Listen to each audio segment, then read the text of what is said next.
बिस्मिल्लाहिर्रहमानिर्रहीम। अस्सलाम वालेकुम नाज़रीन, तमाम दोस्त अहबाब को फराज अब्बास की जानब से खुश आमदीद।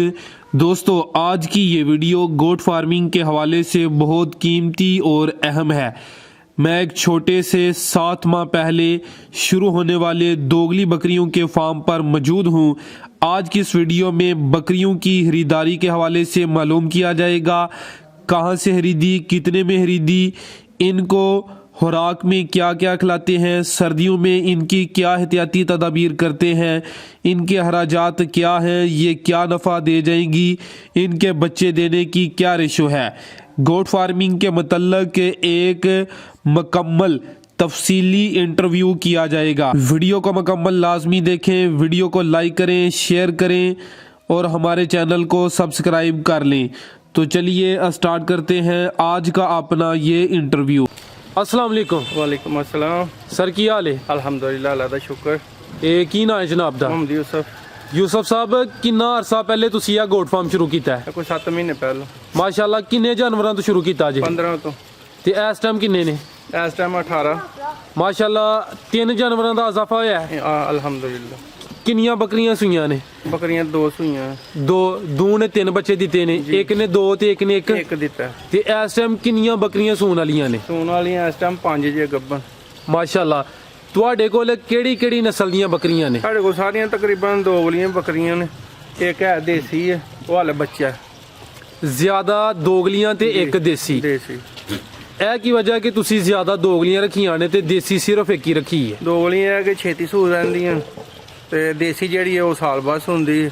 ते दोगली किन्ने माह बाद सुंदी है? वो 5 तो 6 महीने विच। अच्छा, यानी साल विच 2 दफा सूई जांदी है। ते बच्चे केड़ी ज्यादा दिंदी है? बच्चे तकरीबन इक्को ਜਿਹੇ ਹੁੰਦੇ ਨੇ, ਇਹ ਵੀ ਉਨੀ ਦਿੰਦੀ, ਉਹ ਵੀ ਉਨੀ ਦਿੰਦੀ। ज्यादा तो ज्यादा किन्ने दी हटदियां ने ते 3 कम से कम किन्ने दिंदियां ने? 1 घट तो घट एक, ज्यादा तो ज्यादा 3। माशाल्लाह। ते तुहाडे ख्याल नाल दोगलियां फिर बेहतर ने? दोगलियां बेहतर ने। ते अग्गू तुहाडा की ख्याल है, अपने काम विच इजाफा करो दे? इंशाअल्लाह जी, शुरू तो इस ਲਈ ਕੀਤਾ कि इजाफा होए। ਤੇ ਤੁਸੀਂ ਇਹ ਮਾਲ ਕਿੱਥੋਂ ਲੈ ਕੇ ਆਏ ਹੋ? ਅਸੀਂ ਬਜਵਾਤ ਤੋਂ ਲੈ ਕੇ ਆਏ। ਇਹ ਤੁਹਾਨੂੰ ਜਦੋਂ ਤੁਸੀਂ ਲੈ ਕੇ ਆਏ ਹੋ 6-7 ਮਾਹ ਪਹਿਲੇ ਜੀ, ਤੁਹਾਨੂੰ ਇਹ 15 ਜਾਨਵਰ ਕਿੰਨੇ ਦੇ ਮਿਲ ਗਏ ਹਨ ਜਾਂ ਐਵਰੇਜ ਦਾ ਦੱਸ ਦਿਓ ਉਹਨਾਂ ਦੇ? 2.5 ਲੱਖ ਦੇ ਮਿਲੇ। ਇਹ 15 ਜਾਨਵਰ ਜੀ। ਕੀ ਉਮਰ ਸੀ ਇਹਨਾਂ ਦੀ ਉਦੋਂ? ਇਹ ਕੁਝ ਤਿਆਰ ਸਨ ਤੇ ਕੁਝ ਬੱਚੀਆਂ ਹੀ ਸਨ। ਅੱਛਾ ਜੀ। ਤੇ ਤੁਹਾਡੇ ਫਾਰਮ ਤੇ ਕਿੰਨੀਆਂ ਬੱਕਰੀਆਂ ਤੇ ਕਿੰਨੇ ਬੱਕਰੇ ਨੇ? ਸਾਡੇ ਕੋਲ ਇਸ ਟਾਈਮ 13 ਬੱਕਰੀਆਂ ਨੇ ਤੇ 2 ਬੱਕਰੇ ਨੇ। ਤੇ ਛੋਟੇ ਬੱਚੇ ਕਿੰਨੇ ਨੇ? ਬੱਚੇ 3 ਬੱਚੇ ਨੇ। 13 ਬੱਕਰੀਆਂ ਤੇ 2 ਬੱਕਰੇ। ਜੀ। ਤੇ ਬੱਕਰੇ ਕਿਹੜੀ ਨਸਲ ਦੇ ਰੱਖੇ ਜੇ? ਉਹ ਵੀ ਦੋਗਲੇ ਨੇ। ਜੀ। ਤੇ ਤੁਸੀਂ ਇਹ 18 ਜਾਨਵਰਾਂ ਨੂੰ ਰਾਤ ਦੇ ਟਾਈਮ ਜਿਹੜੀ ਜਗ੍ਹਾ ਰੱਖਦੇ ਹੋ, ਜਿਹੜਾ ਕਮਰਾ ਜਾਂ ਸ਼ੈੱਡ ਬਣਾਇਆ ਹੈ, ਉਹ ਮੈਂ ਸਾਹਮਣੇ ਸਕਰੀਨ ਤੇ ਸ਼ੋਅ ਕਰ ਦਿੰਦਾ ਵਾ, ਉਹ ਕਿੰਨੇ ਮਰਲੇ ਦਾ ਹੈ? ਉਹ ਤਕਰੀਬਨ ਮਰਲੇ ਦਾ ਹੈ ਇੱਕ ਦਾ। ਮਰਲੇ ਵਿੱਚ ਕਿੰਨੇ ਜਾਨਵਰ ਆ ਜਾਂਦੇ ਨੇ? ਇਹ ਤਕਰੀਬਨ 20 ਜਾਨਵਰ ਆ ਜਾਂਦੇ। 20 ਜਾਨਵਰ ਆਸਾਨੀ ਨਾਲ? ਇਹ 20 ਤੋਂ ਜ਼ਿਆਦਾ ਨਹੀਂ ਆ ਸਕਦੇ? ਆ ਸਕਦੇ ਨੇ, ਲੇਕਿਨ ਇਹ ਕਿ ਅਸੀਂ ਰੱਖੇ ਆ ਕਿ ਖੁੱਲੇ ਡੋਲੇ ਜਿਹੜੇ ਹਾਈਆਂ। ਅੱਛਾ ਜੀ। ਹੁਣ ਉਹਨਾਂ ਦੇ ਥੱਲੇ ਅਸੀਂ ਉਹ ਪਲੇਟਫਾਰਮ ਬਣਾ ਰਹੇ ਹਾਂ ਲੱਕੜੀ ਦਾ, ਤਾਂ ਕਿ ਪਿਸ਼ਾਬ ਕਰਦਾ ਹੋਏ ਉਹਦੇ ਵਿੱਚ ਭਿੱਜਣ ਨਾ। ਅੱਛਾ। ਉਹ ਪਿਸ਼ਾਬ ਜਿਹੜਾ ਥੱਲੇ ਟੁਰ ਜਾਏ। ਮਾਸ਼ਾਅੱਲਾ, ਯਾਨੀ ਕਿ ਪੂਰੀ ਪਲੈਨਿੰਗ ਇੱਕ ਬਣਾਈ ਹੈ। ਜੀ। ਤੇ ਇਹ ਦੱਸੋ, ਤੁਸੀਂ ਇਹਨਾਂ ਦੀ ਸੇਵਾ ਵਾਸਤੇ ਕੀ ਇੰਤਜ਼ਾਮ ਕੀਤਾ ਹੈ? ਤੁਸੀਂ ਇਹ ਜਗ੍ਹਾ ਦੇ ਬਾਰੇ ਚ ਕੋਈ ਦੱਸਦੇ ਹੋ? ਪਏ ਵੀ ਰੋਸ਼ਨੀ ਪਾਓ ਜ਼ਰਾ। ਜੀ ਸਰ, ਇਹ 4 ਕਨਾਲ ਦੀ ਹਵੇਲੀ ਜੇ। ਅੱਛਾ। ਇਹ 4 ਦੀਵਾਰੀ ਹੋਈ ਹੈ, ਸਾਰੀ ਦਿਹਾੜੀ ਫਿਰਦੇ ਰਹਿੰਦੇ ਨੇ। ਅੱਛਾ, ਘਾਹ ਤੇ ਕੁਦਰਤ ਦੀ ਤਰਫੋਂ ਹੀ ਹੈ? ਅਵੇਲੇਬਲ ਹੈ ਜੀ, ਘਾਹ ਲੱਗਾ ਹੈ, ਹੋ ਹੀ ਜਾਂਦਾ, ਪਾਣੀ ਚਾਲੂ ਰਹਿੰਦਾ, ਪਾਣੀ ਲੱਗ ਹੀ ਜਾਂਦਾ, ਘਾਹ ਹੋ ਹੀ ਜਾਂਦਾ। ਅੱਛਾ ਜੀ। ਤੇ ਇਸ ਤੋਂ ਇਲਾਵਾ ਇਹਨਾਂ ਨੂੰ ਬਾਹਰ ਤੇ ਨਹੀਂ ਤੁਸੀਂ ਚਾਰਨ ਖੜਦੇ? ਬਾਹਰ ਵੀ ਖੜੀਦਾ, ਘੰਟੇ 2 ਲਈ ਨਾ ਬਾਹਰ ਲੈ ਜਾਈਦਾ ਨਾ। ਤੇ ਵੈਸੇ ਪੂਰਾ ਦਿਨ ਇੱਥੇ ਹੀ ਇਹਨਾਂ ਨੂੰ ਛੱਡਦੇ? ਜੀ, ਸਾਰੀ ਦਿਹਾੜੀ ਇੱਥੇ ਹੁੰਦੇ ਨੇ। ਸਵੇਰ ਦੇ ਟਾਈਮ ਇਹਨਾਂ ਨੂੰ ਤੂੜੀ ਪਾਈਦੀ ਹੈ, ਦਾਣੇ ਪਾਈਦੇ ਨੇ। ਤੇ ਸ਼ਾਮ ਦੇ ਟਾਈਮ ਵੀ ਆਹੀ ਚੀਜ਼ ਪਾਈਦੀ ਹੈ। ਦੁਪਹਿਰੀ ਲਿਆ ਕੇ ਉਹ ਸਬਜ਼ਾ ਉਹ ਲਿਆ ਕੇ ਚਾਰਾ ਤੇ ਉਹ ਪਾਈਦਾ। ਅੱਛਾ, ਚਾਰਾ ਵੀ ਪਾਉਂਦੇ ਹੋ ਤੇ ਖੁੱਲਿਆਂ ਵੀ ਛੱਡਦੇ ਹੋ? ਸਵੇਰ ਤੂੜੀ ਤੇ ਵੰਡਾ ਵੀ? ਜੀ। ਇਹ ਦੱਸੋ ਕਿ ਸਵੇਰ ਕਿੰਨੀ ਤੂੜੀ ਪਾਉਂਦੇ ਹੋ? ਤੂੜੀ ਬਰੀਕ ਇਸਤੇਮਾਲ ਕਰਦੇ ਹੋ ਜਾਂ ਮੋਟੀ ਕਰਦੇ ਹੋ? ਨਹੀਂ, ਅਸੀਂ ਬਰੀਕ ਇਸਤੇਮਾਲ ਕਰਨੇ। ਕਿ ਕਿੰਨੇ ਕਿਲੋ ਤੂੜੀ ਲੈਂਦੇ ਹੋ? ਉਹ 3 ਕਿਲੋ ਤੂੜੀ ਹੁੰਦੀ ਹੈ ਤੇ 4 ਕਿਲੋ ਵੰਡਾ ਹੁੰਦਾ। ਤੇ ਵੰਡੇ ਵਿੱਚ ਕਿਹੜੀ ਚੀਜ਼ ਹੈ? ਜਿਹਦੇ ਵਿੱਚ ਤਕਰੀਬਨ 1.5 ਕਿਲੋ ਮਕਈ ਹੁੰਦੀ ਹੈ ਤੇ 1.5 ਕਿਲੋ ਹੁੰਦੀ ਹੈ ਉਹ ਕਣਕ, ਉਹਦਾ ਦਲੀਆ ਕਣਕ ਦਾ। ਉਸ ਤੋਂ ਬਾਅਦ ਚੋਕਰ ਹੈ, ਮਕਈ ਤੇ ਕਣਕ ਦਾ ਦਲੀਆ। ਜੀ। ਤੇ ਉਸ ਤੋਂ ਬਾਅਦ ਚੋਕਰ। ਚੋਕਰ ਕਿੰਨਾ? ਚੋਕਰ 1 ਕਿਲੋ ਚੋਕਰ ਹੁੰਦਾ। ਵੰਡਾ 4 ਕਿਲੋ? ਜੀ। ਅੱਛਾ ਵੰਡੇ ਨੂੰ ਪਹਿਲੇ ਭੇ ਲਿੰਦੇ ਹੋ ਜਾਂ ਜੀ ਨਹੀਂ ਸੁੱਕਾ ਹੀ ਨਹੀਂ ਸੁੱਕਾ ਪਾਉਂਦੇ ਹੀ ਪਾਈਦਾ ਇਹ ਤੂੜੀ ਵਿੱਚ ਮਿਕਸ ਕਰ ਲਿੰਦੇ ਹੋ ਜੀ, ਤੂੜੀ ਚ ਮਿਕਸ ਇੱਕ ਟਾਈਮ ਦਾ 3 ਕਿਲੋ ਤੂੜੀ ਤੇ 4 ਕਿਲੋ ਵੰਡਾ ਵੰਡਾ। 7 ਕਿਲੋ ਹੋ ਗਿਆ ਯਾਨੀ ਕੁਝ ਵਿੱਚ ਕਿਲੋ ਕੁ ਖਜੂਰਾਂ ਹੁੰਦੀਆਂ ਨੇ ਅੱਛਾ ਜੀ। ਖਜੂਰਾਂ ਦਾ ਕੀ ਫੰਕਸ਼ਨ ਹੈ ਮੈਂ ਅੱਗੇ ਤੁਹਾਡਾ ਕਲਿੱਪ ਉਤੇ ਐਡ ਕਰਨਾ ਵਾ ਖਜੂਰਾਂ ਦਾ ਕੀ ਫੰਕਸ਼ਨ ਹੈ ਖਜੂਰ ਹੈ ਕਿ ਉਹ ਪੂਰੀ ਗਜ਼ਾਈਅਤ ਹੁੰਦੀ ਹੈ, ਇਹਨੂੰ ਗਰਮਾਈ ਦਿੰਦੀ ਹੈ ਸਰਦੀਆਂ ਦੇ ਵਿੱਚ ਤਾਂ ਕਿ ਜਾਨਵਰ ਬਿਮਾਰ ਨਾ ਹੋਏ, ਨਾਲ ਤਾਕਤ ਹੁੰਦੀ ਹੈ ਅੱਛਾ ਸਿਰਫ ਸਰਦੀਆਂ ਵਿੱਚ ਇਸਤੇਮਾਲ ਕਰਦੇ ਹੋ ਜੀ।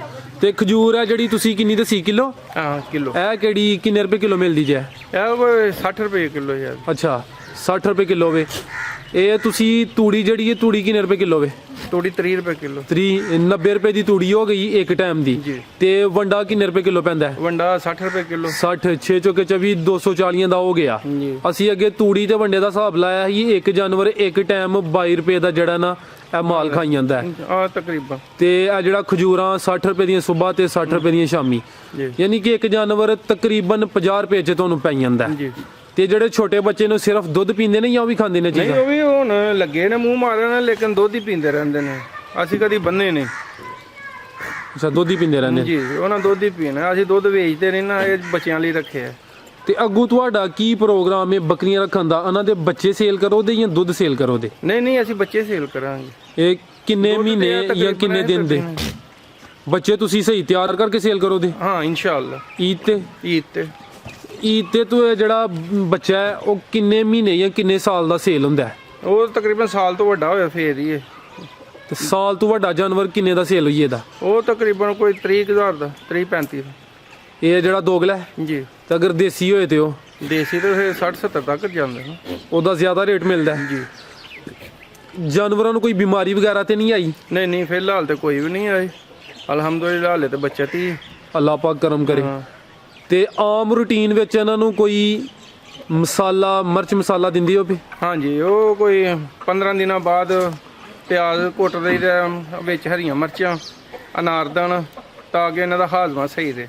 ਅੱਛਾ ਹਾਜ਼ਮੇ ਵਾਸਤੇ ਜੀ। ਅਨਾਰ ਹਰੀਆਂ ਮਿਰਚਾਂ ਅਨਾਰਦਾਨਾ, ਹਰੀਆਂ ਮਿਰਚਾਂ, ਪਿਆਜ਼, ਠੀਕ ਹੈ ਥੋੜਾ ਜਿਹਾ ਨਮਕ ਪਾ ਲਈਦਾ, ਨਮਕ ਕਿਹੜਾ ਇਹ ਆਮ ਨਮਕ ਜਿਹੜਾ। ਅੱਛਾ ਸਫੇਦ ਨਮਕ ਜੀ। ਕਿੰਨਾ ਅਨਾਰਦਾਨਾ ਲਿੰਦੇ ਹੋ ਮਿਰਚਾਂ ਕਿੰਨੀਆਂ ਲਿੰਦੇ ਹੋ ਤੇ ਪਿਆਜ਼ ਕਿੰਨਾ ਲੈ ਕੇ ਮਸਾਲਾ ਜਿਹੜਾ ਤਿਆਰ ਕਰਦੇ ਹੋ ਕਿੰਨਾ ਕੁ ਤਿਆਰ ਕਰਦੇ ਹੋ ਤੇ ਫਿਰ ਇਹਨਾਂ ਨੂੰ ਕਿੰਨਾ ਦਿੰਦੇ ਹੋ ਥੋੜਾ ਵੀ ਦੱਸੋ ਪਹਿਲਾਂ ਤੇ ਇਹ ਨਾ ਕਿ ਕਿਲੋ ਪਿਆਜ਼ ਲੈ ਲਈਦਾ, ਵਿੱਚ ਅੱਧ ਕੁ ਪਾ ਅਨਾਰਦਾਨਾ ਕੁੱਟ ਲਈਦਾ, ਅੱਛਾ ਤੇ ਉਸ ਤੋਂ ਬਾਅਦ ਕੋਈ ਪਾ ਹਰੀਆਂ ਮਿਰਚਾਂ ਲੈ ਲਈਦੀਆਂ ਨੇ, ਉਹਨਾਂ ਨੂੰ ਪੀ ਲਈਦਾ, ਕੁੱਟ ਲਈਦਾ, ਕੁੱਟ ਕੇ ਵਿੱਚ ਨਮਕ ਲਾ ਕੇ ਫਿਰ ਉਹਨਾਂ ਨੂੰ ਥੋੜਾ ਥੋੜਾ ਭੇਜ ਦਿੰਦੇ ਆਪਣੇ ਹਿਸਾਬ ਨਾਲ ਜਿੰਨੀ ਕਿ ਇਹਨਾਂ ਦੀ ਉਮਰ ਹੈ। ਅੱਛਾ ਯਾਨੀ ਉਮਰ ਦੇ ਹਿਸਾਬ ਨਾਲ ਉਮਰ ਦੇ ਦਿੰਦੇ ਹੋ ਹਿਸਾਬ ਨਾਲ। ਕਿੰਨੇ ਦਿਨ ਬਾਅਦ 15 ਦਿਨਾਂ ਬਾਅਦ ਜਾਂ 7 ਨਹੀਂ ਨਹੀਂ 15 ਦਿਨਾਂ ਬਾਅਦ। ਅੱਛਾ ਉਮਰ ਦੇ ਹਿਸਾਬ ਨਾਲ ਦਿੰਦੇ ਹੋ ਤੇ ਇਸਤੇਮਾਲ ਕਿੰਜ ਕਰਦੇ ਹੋ ਉਹ ਕੀ ਤਰੀਕਾ ਹੈ ਚਾਰੇ ਦੇ ਉੱਤੇ ਪਾਉਂਦੇ ਹੋ ਕਿ ਨਹੀਂ ਨਹੀਂ ਹੱਥ 'ਚ ਫੜ ਕੇ ਇਹਨਾਂ ਨੂੰ ਖਵਾ ਛੜੀਦਾ। ਖਾਈ ਜਾਂਦੇ ਨੇ ਹਾਂਜੀ ਖਵਾ ਸਕੂਨ ਨਾਲ ਖਾਈ ਜਾਂਦੇ ਨੇ ਸਕੂਨ ਨਾਲ ਖਾਂਦੇ। ਅੱਛਾ ਸਰ ਅੱਜ ਕੱਲ ਸਰਦੀਆਂ ਦਾ ਮੌਸਮ ਸਟਾਰਟ ਹੋ ਗਿਆ ਹੈ ਜੀ। ਤੇ ਸਰਦੀ ਤੋਂ ਬਚਾਉਣ ਵਾਸਤੇ ਜਿਹੜੇ ਬੱਚੇ ਨੇ ਜਾਂ ਜਿਹੜੀ ਇਹ ਵੱਡੇ ਜਾਨਵਰ ਨੇ ਕੀ ਕੋਈ ਇਹਤਿਆਤੀ ਤਦਾਬੀਰ ਕਰਦੇ ਹੋ ਸਰ ਉਹ ਪੂਰਾ ਜਿਹਾ ਕਮਰਾ ਇਹਨਾਂ ਦਾ, ਇਹਨਾਂ ਦੀ ਆਪਣੀ ਹੀਟ ਬੜੀ ਹੁੰਦੀ ਹੈ। ਅਸੀਂ ਕਿਸੇ ਵੇਲੇ ਜਾਂਦੇ ਆ ਤੇ ਸਾਡੇ ਕੋਲ ਨਹੀਂ ਖੜਾ ਹੋਇਆ ਜਾਂਦਾ, ਸਾਨੂੰ ਗਰਮੀ ਲੱਗਦੀ ਹੈ, ਤੇ ਇਹਨਾਂ ਦੀ ਆਪਣੀ ਹੀਟ ਬੜੀ ਹੁੰਦੀ ਹੈ, ਇਸ ਲਈ ਇਹਨਾਂ ਨੂੰ ਕੋਈ ਇਤਿਆਦੀ ਤਬੀਰ ਨੇ ਉਂਝ ਡਾਕਟਰ ਆਉਂਦੇ ਆ ਚੈੱਕਅਪ ਕਰਦੇ ਨੇ। ਹੁਣ ਵੀ ਡਾਕਟਰ ਨਾਲ ਗੱਲਬਾਤ ਹੋ ਰਹੀ ਸੀ ਤੇ ਉਹਨਾਂ ਕਹੇ ਤੁਸੀਂ ਕੋਈ ਨਹੀਂ ਗੱਲ ਇੰਜ ਤੁਸੀਂ ਕਰੋ ਤੇ ਇਨਸ਼ਾਅੱਲਾ ਸਹੀ ਹੋ ਜਾਏਗਾ। ਯਾਨੀ ਕਿ ਹੀਟਰ ਲਾਉਣ ਦੀ ਕੋਈ ਜ਼ਰੂਰਤ ਨਹੀਂ ਕੋਈ ਆਪਣੀ ਹੀਟ ਕਾਫੀ ਹੈ ਆਪਣੀ ਹੀਟ ਕਾਫੀ ਠੀਕ ਹੈ ਜੀ। ਤੂੰ ਇਹ ਦੱਸਿਓ ਕਿ ਜਿਹੜੀ ਦੇਸੀ ਬੱਕਰੀ ਹੈ ਉਹ ਕਿੰਨਾ ਕੁ ਦੁੱਧ ਦੇ ਜਾਂਦੀ ਹੈ ਦੇਸੀ ਬੱਕਰੀ 3 ਤੋਂ 4 ਲੀਟਰ ਤੱਕ ਦੁੱਧ ਦਿੰਦੀ ਹੈ। ਬੱਚੇ ਨੂੰ ਛੱਡ ਕੇ ਜਾਂ ਜੀ ਨਹੀਂ ਨਹੀਂ ਬੱਚਿਆਂ ਨੂੰ ਪਿਲਾ ਕੇ ਤੇ ਬਾਅਦ ਚ ਫਿਰ ਕਿਲੋ ਡੇਢ ਹੀ ਬਚਣਾ ਨਾ। ਅੱਛਾ ਫਿਰ ਕਿਲੋ ਡੇਢ ਜੀ। ਕੱਲ ਅਸੀਂ ਇੱਕ ਇੰਟਰਵਿਊ ਕੀਤਾ ਸੀ ਉਹ ਭਾਈ ਦਾ ਕੰਮ ਹੀ ਹੈ ਕਿ ਉਹ ਬੱਕਰੀਆਂ ਦਾ ਜਿਹੜਾ ਨਾ ਦੁੱਧ ਸੇਲ ਕਰਦਾ ਹੈ ਜੀ। ਤੁਹਾਡੇ ਖਿਆਲ ਨਾਲ ਬੱਚੇ ਪਾਲ ਕੇ ਸੇਲ ਕਰਨਾ ਬਿਹਤਰ ਹੈ ਜਾਂ ਕਿ ਦੁੱਧ ਬੱਕਰੀਆਂ ਦਾ ਸੇਲ ਕਰਨਾ ਬਿਹਤਰ ਹੈ ਸਰ ਉਹ ਫਿਰ ਬੱਚਿਆਂ ਨੂੰ ਪੂਰੀ ਗਜ਼ਾਈਅਤ ਨਹੀਂ ਮਿਲਦੀ, ਬੱਚੇ ਫਿਰ ਭੁੱਖੇ ਰਹਿ ਜਾਂਦੇ ਨੇ। ਅਸਲ 'ਚ ਉਹਨਾਂ ਦੀ ਅਸਲ ਖੁਰਾਕ ਤੇ ਮਾਂ ਦਾ ਦੁੱਧ ਹੀ। ਤੇ ਅਸੀਂ ਕਦੀ ਦੁੱਧ ਸੇਲ ਨਹੀਂ ਕੀਤਾ, ਅਸੀਂ ਨਾ ਵੇਚਨੇ ਆ, ਇਹ ਬੱਚੇ ਹੀ ਪੀਂਦੇ ਨੇ। ਮਾਸ਼ਾਅੱਲਾ ਯਾਨੀ ਕਿ ਬੱਚਿਆਂ ਦੀ ਗਰੋਥ ਅੱਛੀ ਰਹਿੰਦੀ ਹੈ ਹੋਏ। ਜ਼ਬਰਦਸਤ ਹੋ ਗਿਆ ਮਾਸ਼ਾਅੱਲਾ। ਤੁਸੀਂ ਕਾਫੀ ਗੱਲਾਂ ਦੱਸੀਆਂ ਨੇ ਆਪਣੇ ਕਾਰੋਬਾਰ ਦੇ ਮੁਤਲਕ। ਜਿਹੜੇ ਭਾਈ ਆ ਵੀਡੀਓ ਵੇਖਦੇ ਨੇ ਇਹ ਕੰਮ ਸ਼ੁਰੂ ਕਰਨਾ ਚਾਹੁੰਦੇ ਨੇ, ਤੁਸੀਂ ਵੀ ਕੰਮ ਕੀਤਿਆਂ 6-7 ਮਾਹ ਹੋ ਗਏ ਨੇ, ਜੀ। ਤੁਸੀਂ ਉਹਨਾਂ ਨੂੰ ਕੀ ਮਸ਼ਵਰਾ ਦੋਗੇ ਨਹੀਂ ਇਹ ਅੱਛਾ ਕੰਮ ਹੈ, ਪੈਗੰਬਰੀ ਮਾਲ ਹੈ, ਨਬੀਆਂ ਨੇ ਕੀਤਾ ਹੈ, ਸੁਨਨਤ ਦੇ ਨਾਲ ਕਾਰੋਬਾਰ ਹੈ ਤੇ ਕਰਨਾ ਚਾਹੀਦਾ। ਮਾਸ਼ਾਅੱਲਾ ਹਾਂਜੀ ਹਲਾਲ ਮਾਲ ਹੈ, ਕਿਹੜਾ ਹਰਾਮ ਮਾਲ ਹੈ। ਇਹ ਦੱਸਿਓ ਇੱਕ ਸਵਾਲ ਰਹਿ ਗਿਆ ਸੀ 18 ਜਾਨਵਰਾਂ ਨੂੰ ਤੁਸੀਂ ਕਿੰਨੇ ਬੰਦੇ ਸੰਭਾਲ ਲੈਂਦੇ ਨੇ ਇਹਨਾਂ ਵਾਸਤੇ ਕਿੰਨੇ ਜਿਹੜਾ ਬੰਦੇ ਅਸੀਂ 2 ਬੰਦੇ ਜੇ। 2 ਬੰਦੇ ਜੀ। ਤੇ ਤੁਸੀਂ ਫੁੱਲ ਟਾਈਮ ਦਿੰਦੇ ਹੋ ਜਾਂ ਪਾਰਟ ਟਾਈਮ ਰੱਖਿਆ ਜੇ ਨਾਲ? ਨਹੀਂ ਅਸੀਂ ਨਾਲ ਪਾਰਟ ਟਾਈਮ ਰੱਖਿਆ ਨਾਲ ਕੋਈ ਹੋਰ ਕੰਮ ਵੀ ਕਰਦੇ ਹੋ? ਜੀ। ਅੱਛਾ 2 ਬੰਦੇ ਹੋ ਤੁਸੀਂ, ਨਾਲ ਦੂਸਰੇ ਕੰਮ ਵੀ ਕਰਦੇ ਹੋ। ਅੱਛਾ ਸਰ, ਜਿਹੜੀਆਂ ਤੁਹਾਡੀਆਂ ਬੱਕਰੀਆਂ ਗੱਬਨ ਨੇ ਉਹ ਦੱਸੋ ਮੇਰੇ ਨਾਜ਼ਰੀਨ ਨੂੰ। ਇਹ ਵੀ ਗੱਬਨ ਦੋਗਲੀ ਹੈ ਜੀ, ਦੋਗਲੀ ਹੈ। ਇਹ ਕਿੰਨੇ ਮਾਹ ਦੀ ਗੱਬਨ ਹੈ? ਇਹ ਮਾਸ਼ਾਅੱਲਾ 4 ਮਹੀਨੇ ਦੀ ਗੱਬਨ। ਤੇ ਉਮਰ ਕਿੰਨੀ ਹੈ ਇਹਦੀ? ਇਹਦੀ ਤਕਰੀਬਨ ਸਾਲ ਉਮਰ ਹੈ ਜੀ। ਤੇ ਮਹੀਨਾ ਰਹਿ ਗਿਆ ਫਿਰ ਇਹਦੇ ਸੂਣ ਹਾਂਜੀ ਚ? ਮਹੀਨਾ ਰਹਿ ਗਿਆ। ਤੇ ਹੋਰ ਵੀ ਦੱਸੋ ਸਾਨੂੰ। ਹੋਰ ਇਹ ਵੀ ਗੱਬਨ। ਠੀਕ, ਇਹ ਤੇ ਬਸ ਤਿਆਰ ਹੈ, ਹੋ ਰਿਹਾ ਤਿਆਰ ਹੈ ਮਾਸ਼ਾਅੱਲਾ। ਇਹਦੀ ਉਮਰ ਕਿੰਨੀ ਹੈ? ਇਹਦੀ ਵੀ ਤਕਰੀਬਨ ਸਾਲ ਹੀ। ਸਾਲ। ਤੇ 2-3 ਦਿਨ ਸਿੱਧਾ? ਹਾਂ ਇਨਸ਼ਾਅੱਲਾ ਐਸੇ ਹਫਤੇ ਦੇ ਵਿੱਚ। ਠੀਕ ਹੈ ਸਰ, ਬਹੁਤ ਸ਼ੁਕਰੀਆ ਜਨਾਬ, ਤੁਸੀਂ ਆਪਣਾ ਕੀਮਤੀ ਵਕਤ ਦਿੱਤਾ ਹੈ। ਮਿਹਰਬਾਨੀ ਸਰ, ਬੜੀ ਅੱਛੀ ਗੁਫ਼ਤਗੂ ਕੀਤੀ ਹੈ। ਅੱਲਾਹ ਹਾਫਿਜ਼। ਅੱਲਾਹ ਹਾਫਿਜ਼।